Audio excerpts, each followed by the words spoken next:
Welcome, ladies and gents. Chris Andre here. Let's talk boxing. We've already uploaded one video that was discussing Bam Rodriguez's victory over Sonny Edwards. Check that video out if you've yet to do so. This video, we're going to talk about a bunch of other fights that took place last night. We'll get technical and talk about why they went down the way they went down. But more importantly, we'll talk about the futures of these fighters. We'll start off, though, discussing the Scouse Lomachenko, one of the hottest prospects in world boxing. An amateur star, okay? He was a European gold medalist, a world amateur bronze medalist, a guy that you expect to go on to achieve big things. And he got stopped last night. And just because he gets stopped, it doesn't mean you suddenly write him off. He still has all the tools to be able to go on to achieve massive things. I think he's going to win the rematch against Jericho. Having said that, everybody was waxing lyrical about him last night. Literally everyone I saw on Twitter and the commentary team. And listen, Barry Jones, terrific analyst. Sergio Mora, terrific analyst. But in my humble opinion, I respectfully disagree with them about his performance last night. They were saying that he wasn't putting a foot wrong and that he just happened to get caught, and that sort of thing happens in boxing. But on Twitter, throughout the dominant period of the fight, which was every round until he got stopped, whilst I was praising a lot of the work he was doing, I was also pointing to one or two patterns of concern. And it was those patterns that Jericho O'Quinn capitalized on. So I don't see it as one shot out of the blue prior to that he didn't put a foot wrong like Barry Jones said. To me, there was a consistent error that was being threatened to be capitalized on and wasn't until it was. You know how when Amir Khan was fighting Danny Garcia, you could see that Khan was lighting him up, beating him up early on in the fight, but he was still holding his feet a little bit too much on entry with his head up in the air, and Danny was timing him with that left hook. So whilst Amir Khan's beating him up, there's an error there, a potential threat that could be capitalized on. Eventually he gets caught with that left hook. So you're not going to turn around and go, wow, it came out of the blue. No, there was a warning sign that he ignored. There was a siren going off with a little red light. And instead of paying attention to it, he picked up a plaster, he put it on top of it and said, it's not there anymore because I don't need to see it. It's covered. And that's kind of what happened with Pete Mcgrail last night. You see, in the first round, I was talking about the fact that, listen, he's obviously very, very talented.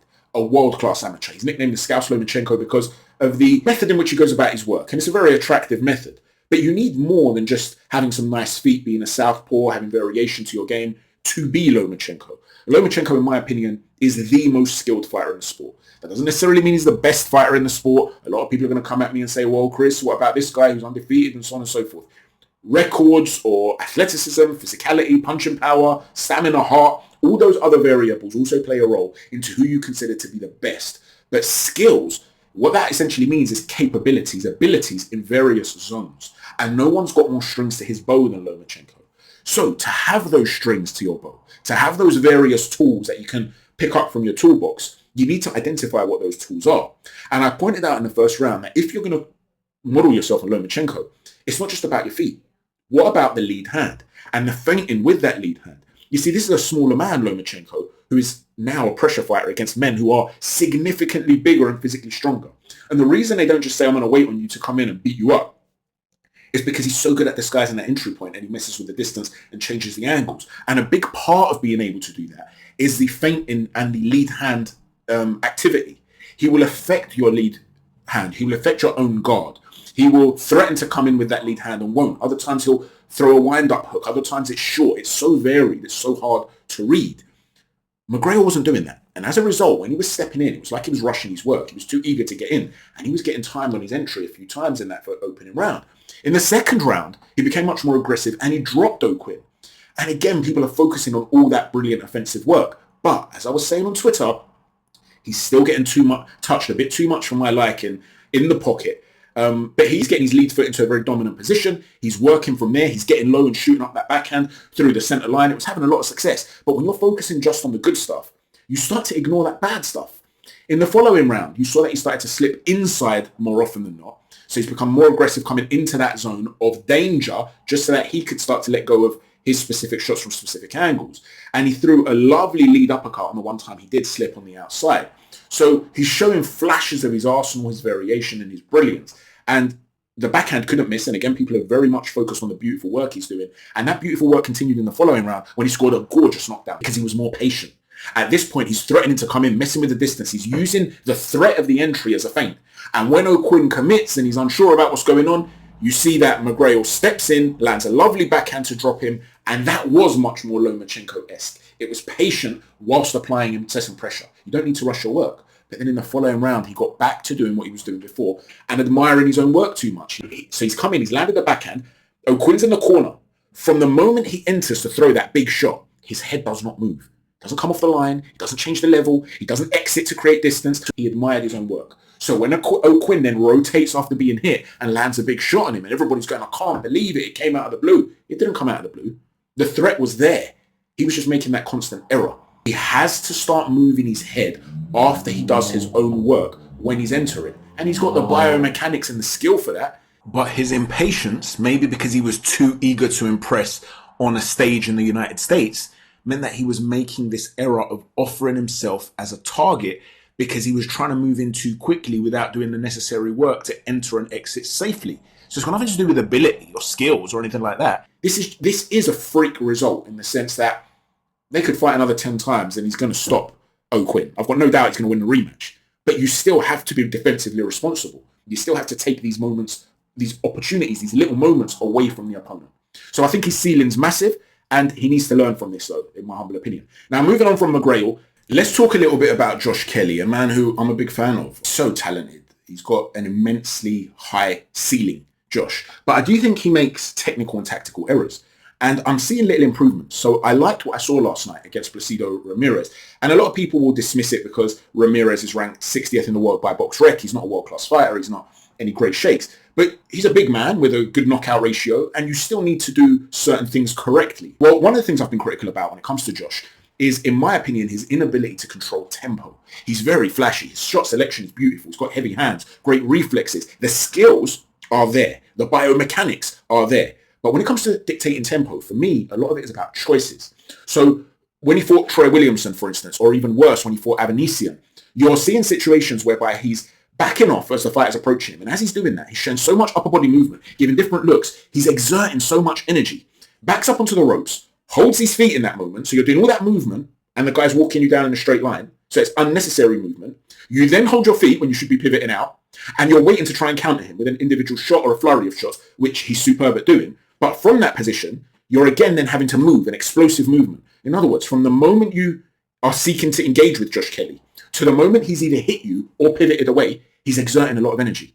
In the slow moments, I want to see Josh pumping out a jab. And it doesn't always have to be a shotgun power jab. He's got a very powerful jab. I want to see it more varied. I want to see you throw throwaway jabs, use more feints, touch the chest and the body just to keep the guy at bay. You know, just win rounds, the slow moments, just with the jab. If I'm working with Josh and he's in sparring, I don't want to see your counters and combinations. I know you're elite at that. I want to see you just jab, just dictate the tempo. Well, having seen the fight last night against Ramirez, I liked the fact that he wasn't moving as much. He wasn't exerting as much energy. Now, in fairness, Ramirez was not looking to press him. So maybe Josh was doing that simply because he had the luxury to. If Ramirez was constantly on the front foot trying to put foot pressure on, would Josh have dictated with just the jab? There were moments where he was doing that. He was just using the jab nice and effectively, although it was more consistently a power jab. But it's hard to know. It's hard to know whether he was slowing things down because he understood I want to control tempo, or whether he just wasn't under pressure. Because let me tell you something, he's calling out the likes of Chris Eubank Jr., Conor Benn and stuff like that. If Chris Eubank Jr. is fighting Josh Kelly, and Eubank we know is ferocious on the inside, we know that, but he has got a little bit of a problem with closing the range. So what he has done now is developed a really nice consistent jab as Eubank. If Josh Kelly is beating Eubank to the jab, it's going to force Chris to have to take risks to come forward. In other words, Chris is good at range with some nice athleticism and nice jabbing. And up close, when he lets go of that ferocity, we know that he's a real handful as well. But the transition from range to the inside is a potential problem. And that's how George Groves frustrated him so much with a long jab. He had to then start rushing in and taking risks just to get close. If Josh can be winning the fight at range, it's going to make Eubank have to run red lights, so to speak, in order to get inside on Josh. He does throw some really nice work from inside, does Chris. But if he's going to start doing that and trading with Josh, and Josh is able to be using his wonderful upper body movement and countering him with big, powerful shots, he can win those exchanges with individual flurries of shots, then pivot out and change the angle and put him back at range. In other words, you don't want to be in a position where you're constantly trading inside with Eubank because he's got a great engine. And from what we've seen with Josh, he can tire. But you want to be able to dictate from range, and if it's called upon sporadically, and you have to engage in that moment, you're actually the one who's faster. You're the one who might have the heavier hands. But it's Eubank that has the better engine. And that's why Josh is got to be able to dictate tempo without the need for big exaggerated movements. Because one thing Eubank does, when things are not going his way, he just runs through those red lights to ensure that he puts you under pressure. A lot of Mexican fighters do this too. They throw the technically correct stuff out the window. They'll be willing to cross their feet if they have to, as long as they get close, because they trust their ferocity. And Chris Eubank Jr. will be looking at someone like Josh Kelly and saying, all right, he's talented, he's flash, he's got heavy hands, but I've seen him gas before. I saw him gas against Avanesian because he didn't control the tempo. So I'm going to keep running at him, keep making him work, and then when he gasses, I'll take him out down the stretch.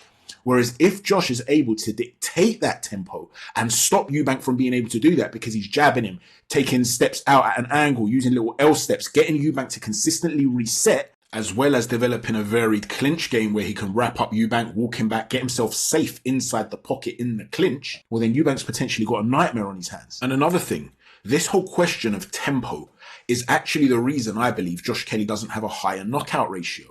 Because there are times, like I said, when he should lower the tempo and he's not making the right choice. There are also moments where he needs to up the tempo a little bit, and that prevents him getting a higher knockout ratio. Now, that doesn't necessarily mean you have to go pedal to the metal, but it means that you're giving opponents time to recover. Because when he throws those explosive flurries, he'll hurt an opponent, and then once he's hurting, sometimes he'll get back off and he's waiting to counterpunch again. He's not leading off. He's not even necessarily drawing counters or dictating with the jab to make a guy have to take a risk. So it's not that Josh doesn't have power. He just doesn't go through the gears in the correct way, in my opinion, because sometimes he'll let go of, in other words, he fights in bursts. And that enables the opponent to have moments of recovery when he's potentially hurt. Whereas if you've landed something solid and a guy's a little bit buzzed and you're able to dictate the tempo with that jab, you're basically continuing to soften him up while still fighting at a low enough tempo so that you can recapture your breath and still then exert yourself in the burst that you need. No one's saying stop fighting in bursts, but in the moments where you're recovering, you can still be winning those slow moments just by touching. With that jab alone, you're preventing his full state of recovery so that when you are ready to then start going off again, you're facing an opponent who's not had the chance to recover after you bashed him up. You have all the skills and all the biomechanics to completely dominate a lot of the fighters that you've been in with and can be in with. Let me know what you think, ladies and gents, about Josh Kelly. Now, let's talk as well about David Morrell. This boy's a monster. He's massive at super middleweight. I'd love to know what he weighed in on the night. If anyone's got that information, please let me know. Because we're going to do a video, like I said, on the weaponization of weigh-ins and stuff like that. It's in some ways unfair, right? You're getting David Morrell, who's a light heavyweight in reality, fighting guys who are just not at that size level. And SENA Agbeko, who stopped in 2 rounds, did say, look, I can make middleweight, and I think I'm going to have to go down there because guys like Morrell and Benavidez are just too big. Okay, these are not really super middleweights, but he's making the weight. And by doing that, he's able to compete, and so we have to judge him compared to the other super middleweights. And like I said, a lot of them are going to want to avoid this guy as though he's a medieval prostitute suffering with syphilis and the plague, because he's got a bit of everything. He's big, he's strong, he hits very, very hard, 9 knockouts and 10 wins. He's fluid. He's got skills there, the upper body movement. He's got a lot of confidence. He's got swagger in that ring. He's trash talking and baiting guys from the start of the fight. That's how much he believes in himself. He's a beast. And in some ways, there's a real similarity to Benavidez in terms of their dimensions, the way they go about fighting with bad intentions and wanting to break a guy down. He's got better upper body movement and a lot more fluid than Benavidez. Benavidez, though, has faster hands. You know, Morrell will wind up on a lot of shots, but it still works for him. That would be a terrific fight between those two, by the way, monster versus monster. But I have a feeling that fight would, although it has the potential for being candidate of fight of the year, they'll probably want to make that for a world title. So I think they're both going to continue to press to fight Canelo Alvarez. But if they ever come up against each other, that has fireworks written all over it. He's a very, very serious problem. Let me know what you think of David Morrell. Let's talk a little bit about Galal Yafai against Rocco Santomauro. This was a really, really good fight. And the commentary team were making out as though it was very one-sided. It was an easy night for Yafai. I definitely disagree. He was outlanding Yafai at some points. He was landing solid shots at Yafai. There were other moments where he wasn't outlanding Yafai. And where Yafai looked particularly good is when he was in the pocket and he started to change angles in the pocket and shift side to side. In those moments, and he's throwing those short shots and he's trying to make sure they're landing. A lot of them are coming off the gloves. Santomauro's defense was underrated. But with that short work, he was still able to cut up his face, bust him up. And when he's on the move like that and making Santomauro miss, he looks superb. But quite often, he fights behind that high guard. And he's looking to apply incessant pressure. And he's snowballing. So it's hard to deal with because he's constantly in your face. The problem is that, in my opinion, he gets the balance wrong. So too often, he's holding his feet behind that high guard, which can be split. You can come around it. He's throwing so many consistent punches that from that high guard, he often leaves himself unprotected and he can get countered. And Santomauro was landing a lot of shots flush on that jaw. And so we know that he can take a punch against a guy like Santomauro, who has 6 knockouts in his 22 victories. But you've got to be very careful fighting this style against a guy who can actually bang. You don't want to be in that position where you're eating a shot in a fight you're completely dominant in, and suddenly it takes you out. Imagine he was in there against a Bam Rodriguez last night, for instance. And the thing is, because he's got the biomechanics and the skill set, he doesn't need to fight like that. But the other problem as well is that if he's going to be in the pocket and start changing those angles and throwing a lot of volume, that's great. But in my opinion, at points, you need to sit on your shots and mix it up with power shots. You've got Amir Khan was great at that. Amir Khan would enter the pocket and he'd throw a lot of pitter-patter type shots to keep you occupied with that hand speed. And then he'd just sit on a shot, often a left hook to the body. Bang! You've got to be able to do a little bit more of that. For too often, he was just ensuring he's landing. And that's great for a point scoring perspective. And that's why he was, a top-level amateur. But in a pro game, if you're going to fight this way, you don't want to be fighting for that with that style for too long. The longer you're in the ring fighting that style, the more of a chance an opponent has to land something big. So in order to shorten how much time you need in the ring, you're going to have to mix up your really good technical boxing work at points with some vicious shots in there. Sit on those shots and be more defensively responsible by continually changing the angles in the pocket. Don't get lazy and just sit in front of him. Let me know what you think, and where do you think Yafai's ceiling is? Is he ready right now for some of the bigger names in the division? We know he's only had 6 fights so far, but a highly decorated amateur, and they are talking about trying to get him in there potentially for a world title shot. For me, there's still work that needs to be done, in my opinion. But let me know what it is that you think about Galal Yafai. Finally, let's talk about Murodjon Akhmadaliev. MJ, he was up against the brilliantly named Jackal. Kevin Gonzalez last night, who was 26-0. And it was a really, really enjoyable fight, actually. In the first couple of rounds, you saw that Kevin Gonzalez was using his height and reach advantage, consistently looking to shoot that jab out, looking to target the body of Akhmadaliev. And it was a really good opening. But what started to happen is that it seemed to me that Akhmadaliev's counter punches and him just sort of stepping out started to make Gonzalez think about, rather than boxing him, and the corner seemed to give him this advice, start to put it on him and really throw big shots. To me, that was an error in the tactics, because there were moments when Akhmadaliev was actually a bit tentative about bypassing that length to come inside. And when he was backing out, he was backing out in linear lines. So if you're keeping him at bay on a jab and shooting the backhand when he's going to come in, and you get a little bit low as well, so he can't come low and throw it over the top shot, when he does that, if he has success against you, as he's pulling out, you can follow him out and land. So you could be in a position where you're dictating at range potentially, and I use that term loosely because he's a very skilled fighter, MJ, and dictating at range is hard against him, but you can be winning the exchanges at range. Then when he comes in, you can still land something big. But if you lose the exchange of you landing something big when he's entered, on his exit, you can still have success, in which case that will enable you to start winning rounds. But as Gonzalez started to move away from that and start to turn it more into a fight, you started to see that MJ was using really good distance control and footwork and coming off at more of an angle. He stopped coming out linearly and he started to land some big shots. And with MJ, I think one of the problems is that he's not always looking to fight like a fighter. He looks to fight like a boxer. And that's fair enough, because you're talking about a highly talented boxer. And, we know that in his homeland of Uzbekistan, there's a really big boxing program. I can't remember what the percentage is, but something like 1 in 3 people have boxed out there, like in schools or something. It's a part of the system there. It's really fascinating stuff. So that when you've got systems like that where they're teaching the skill sets and set up for amateur glory, that they're going to be very skilled fighters. And that's his natural default position.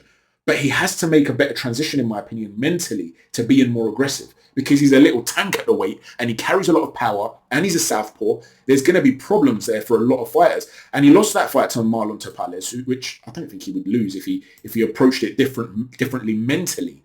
And so if he was to come up against the winner of INOUE and TAPALES, let's say he was to get a rematch, or if INOUE comes out on top and he was to fight him, it's a very interesting fight, whoever he's in there with, but he needs to be more aggressive. He's not going to be able, especially if he faces INOUE, to sort of sit off and say, okay, let's just have a technical boxing match here, because of the physical attributes of INOUE. Not only does he hit so hard, but the speed in which he brings. You're going to have to be able to say, right, I'm the bigger, stronger man, I'm technical, I'm going to go to war here.